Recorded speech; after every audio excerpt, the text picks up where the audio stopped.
കേന്ദ്ര ബജറ്റ് അല്പസമയത്തിനകം ധനമന്ത്രി നിർമ്മല സീതാരാമൻ ലോക്സഭയിൽ അവതരിപ്പിക്കും. ധനമന്ത്രി രാഷ്ട്രപതി ഭവനിലെത്തി രാഷ്ട്രപതി ദ്രൗപദി മുർമുവുമായി കൂടിക്കാഴ്ച നടത്തിയ ശേഷം ഇപ്പോൾ ധനമന്ത്രി പാർലമെന്റിലെത്തിയിരിക്കുന്നു. രാവിലെ 11 മണിക്കാണ് ഇടക്കാല ബജറ്റ് അവതരിപ്പിക്കുക. ലോക്സഭാ തെരഞ്ഞെടുപ്പ് നടക്കാനിരിക്കെ ജനപ്രിയ പ്രഖ്യാപനങ്ങളും ബജറ്റിൽ ഇടം പിടിക്കുമെന്നാണ് പ്രതീക്ഷ. നമ്മളോടൊപ്പം ശ്രീ KS ശബരിനാഥൻ, അതോടൊപ്പം തന്നെ ശ്രീ സന്ദീപ് വാര്യർ എന്നിവർ നമ്മളോടൊപ്പം അതിഥികളായുണ്ട്. ഡോക്ടർ രാജേഷ് SP നമ്മളോടൊപ്പം അതിഥികളായി ചേരുന്നുണ്ട്. ശ്രീ സന്ദീപ് വാര്യർ, എന്തായിരിക്കും ഇടക്കാല ബജറ്റിൽ ഉണ്ടാവുക?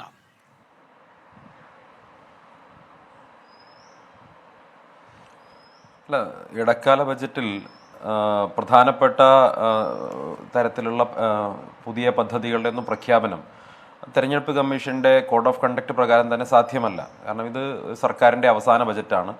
അടുത്ത സർക്കാരിൻ്റെ തലയിലേക്ക് സാമ്പത്തിക ബാധ്യത വരുന്ന തരത്തിലുള്ള വലിയ പദ്ധതികളുടെ പ്രഖ്യാപനം സാധ്യമല്ല എന്നുള്ളത് എല്ലാവർക്കും അറിയാം.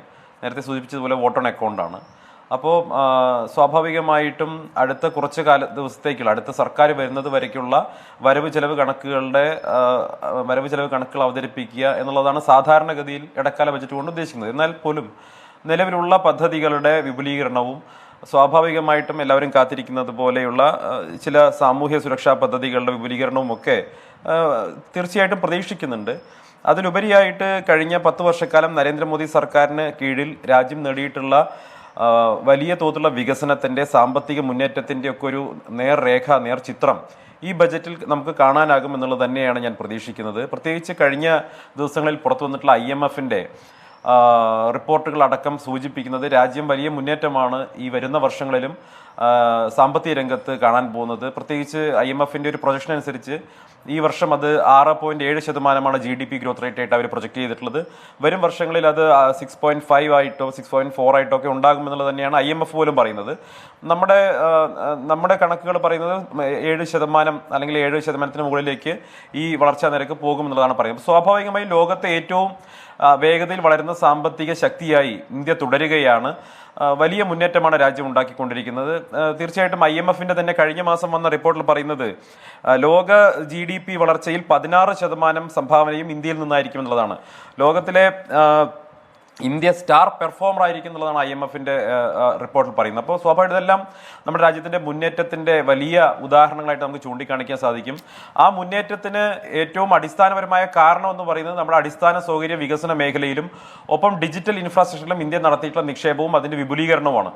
അത് തീർച്ചയായിട്ടും അത് നരേന്ദ്രമോദി സർക്കാരിൻ്റെ സംഭാവനയാണ്. നമുക്കറിയാം, കഴിഞ്ഞ 10 വർഷക്കാലം ഇന്ത്യയുടെ അടിസ്ഥാന സൗകര്യ വികസന മേഖലയിൽ ഇന്ത്യ നടത്തിയിട്ടുള്ള നിക്ഷേപം എന്ന് പറയുന്നത് അതിഭീമമായിട്ടുള്ള നിക്ഷേപമാണ്. ആകെയുള്ള റവന്യൂ എക്സ്പെൻഡിച്ചറിൻ്റെ ഒരു 30%ഓളം നമുക്കറിയാം അത് ക്യാപിറ്റൽ ഇൻവെസ്റ്റ്മെന്റ് ആയിട്ടാണ് വന്നിട്ടുള്ളത്. അപ്പോൾ സ്വാഭാവികമായിട്ടും അടിസ്ഥാന സൗകര്യ രംഗത്ത് നിക്ഷേപിക്കുന്ന ഓരോ രൂപയും 2.5 രൂപയായിട്ടോ 3 രൂപയോ ആയിട്ട് തിരിച്ച് വിപണിയിലേക്ക് തന്നെ വരുമെന്നുള്ളതാണ് കണക്കുകൾ സൂചിപ്പിക്കുന്നത്. ആ അടിസ്ഥാനത്തിൽ രാജ്യത്ത് വലിയ മുന്നേറ്റം എല്ലാ മേഖലയിലും നമുക്ക് കാണാൻ സാധിക്കും. അടിസ്ഥാന സൗകര്യ വികസന മേഖലയിലും ഡിജിറ്റൽ മേഖലയിലും ഈ 2 മേഖലയും ഒരു കാലത്ത് ഇന്ത്യക്ക് അന്യം നിന്നിരുന്ന 2 മേഖലകളാണ്. ആ 2 മേഖലയെയും കൈപിടിച്ചുയർത്തിയതും ഈ ഡിജിറ്റൽ മേഖലയെക്കുറിച്ചൊക്കെ പറയുന്ന സമയത്ത് നമ്മുടെ രാജ്യത്തെ സ്വയം പ്രഖ്യാപിത സാമ്പത്തിക ശാസ്ത്രജ്ഞന്മാരായ 2 ധനകാര്യമന്ത്രിമാരുണ്ട്. ഒന്ന് ചിദംബരവും ഒന്ന് തോമസ് ഐസക്കും. ഈ 2 പേരും ഇതിനെക്കുറിച്ച് പറഞ്ഞതിന്റെ വീഡിയോ ദൃശ്യങ്ങൾ ഇന്ന് യൂട്യൂബിൽ അവൈലബിൾ ആണ്. സാധാരണ നാട്ടിൻ പുറത്തെ പച്ചക്കറി കച്ചവടക്കാരൻ എങ്ങനെയാണ് ഡിജിറ്റൽ പേയ്മെന്റ് ചെയ്യുക എന്ന് ചിദംബരം ചോദിച്ചത് പാർലമെന്റിലാണ്.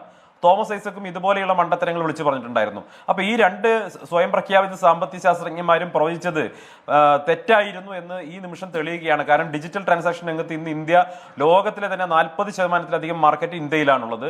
ഇന്ത്യയിലെ ട്രാൻസാക്ഷനിൽ തന്നെ വലിയ മുന്നേറ്റം ഉണ്ടായിരിക്കുന്നു. രാജ്യത്ത് നടക്കുന്ന ട്രാൻസാക്ഷനുകളിൽ ഇപ്പോൾ വലിയൊരു അളവ് വരെ ഡിജിറ്റൽ ട്രാൻസാക്ഷൻ ആണ്. നമ്മുടെ നാട്ടിലെ സാധാരണക്കാരടക്കമുള്ളവർ ചെറിയ കടകളിലടക്കം ഓട്ടോറിക്ഷകളിലടക്കം എല്ലായിടത്തും ഇപ്പോൾ ഡിജിറ്റൽ ട്രാൻസാക്ഷൻ ആണ്. ആ രീതിയിലേക്ക് ഈ രാജ്യത്തെ മാറ്റിയെടുത്തത് നരേന്ദ്രമോദിയുടെ വളരെ ദീർഘദൃഷ്ടിയോടുകൂടിയുള്ള അദ്ദേഹത്തിന്റെ കാഴ്ചപ്പാട് തന്നെയാണ്. അപ്പൊ അതെല്ലാം നമ്മുടെ രാജ്യത്തിന്റെ വികസന രംഗത്ത് കൊണ്ടുവന്നിട്ടുള്ള ഒരു പുതിയ കുതിപ്പ് നമുക്ക് കാണാൻ സാധിക്കും. ഒപ്പം തന്നെ കഴിഞ്ഞ 10 വർഷക്കാലം കൊണ്ട് പ്രത്യേകിച്ച് GST നടപ്പാക്കിയതിനു ശേഷം സംഭവിച്ചിട്ടുള്ള ടാക്സ് ബേസിന്റെ ഒരു വർധനവുണ്ട്. അത് നിങ്ങൾ കാണാതെ പോകരുത്.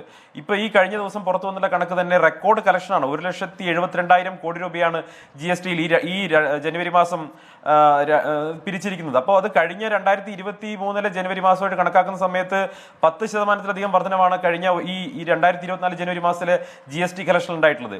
അതുപോലെ തന്നെ ഇൻകം ടാക്സ് സബ്മിറ്റ് ചെയ്യുന്നവരുടെ ഇൻകം ടാക്സ് റിട്ടേൺ കൊടുക്കുന്നവരുടെ എണ്ണത്തിൽ 3.25 കോടി ആളുകളാണ് UPS സർക്കാർ പോകുന്ന സമയത്ത് ഇന്ത്യയിൽ ഇൻകം ടാക്സ് റിട്ടേൺ സമർപ്പിച്ചെങ്കിൽ ഇന്നത് 8.25 കോടി ആളുകൾ ഇൻകം ടാക്സ് റിട്ടേൺ സമർപ്പിക്കണം. അപ്പോൾ ടാക്സ് ബേസ് വർദ്ധിച്ചു. അതിന്റെ അർത്ഥം എന്ന് പറയുന്നത് രാജ്യത്ത് ജനങ്ങൾ ഒരു പ്രോപ്പർ എക്കണോമിയിലേക്ക്, രാജ്യത്തിന്റെ സാമ്പത്തിക രംഗത്തേക്ക് കൂടുതൽ മനുഷ്യരെ കൊണ്ടുവരാൻ സാധിച്ചു. അതിനൊപ്പം തന്നെ സാധാരണക്കാരെ സന്ദീപ്, ഇനി നമുക്ക് അടുത്ത ഘട്ടത്തിൽ കുറച്ചുകൂടി വിശദമായി കാര്യങ്ങൾ പരിശോധിക്കാം. ചില ചോദ്യങ്ങൾ എനിക്കുമുണ്ട് ചോദിക്കാൻ താങ്കളുടെ ഇതുമായി ബന്ധപ്പെട്ട്.